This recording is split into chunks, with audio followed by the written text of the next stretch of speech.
Ош шаарында Фергана өрөөнүндөгү элдик кыймылдын жетекчиси Исқақ Асан уулу Полоткандын 180 жылдыгына жана тарых илимдеринин доктору профессор Ташманбет Кененсариевдин 75 жылдыгына карата эл аралык илимий конференция болуп өттү. Биздин кесиптештер Полоткандын өмүр баянына байланыштуу жаңы табылгаларды, архивдик табылгаларды, санжыралык табылгаларды айтып баарыбызды кубандырды.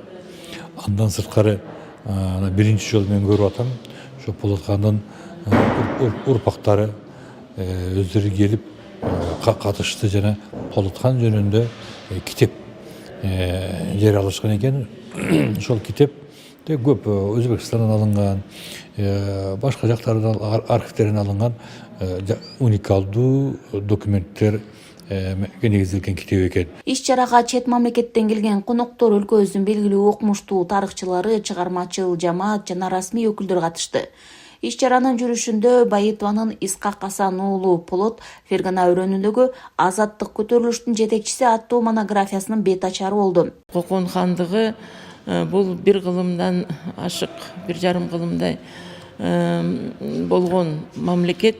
Албетте ал өзүнүн таасирин тийгизген.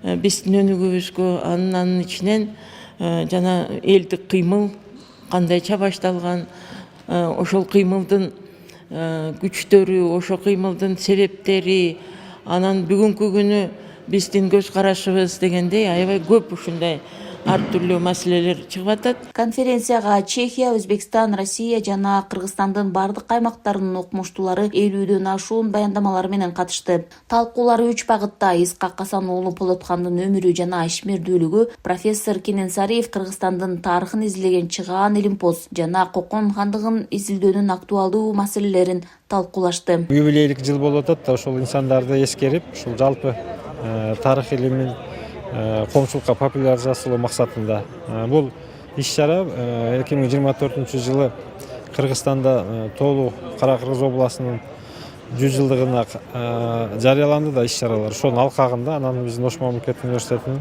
2024 жылда илимий иш пландарын алкагында уюштурулуп атат. Иш-чарадагы жасалган баяндамалардын жана талкуулардын жыйынтыгында илимий макалалар атайын чыгарылыштарда жарык көрүшү керектиги, ошондой эле тарыхый инсандар, алардын өмүрү, ишмердиги тууралуу массалык маалымат каражаттарында атайын берүүлөрдү даярдоо сунушу айтылды. Гүлжан Ажыматова, Муслимбек Ахмеджанов, Ош шаары.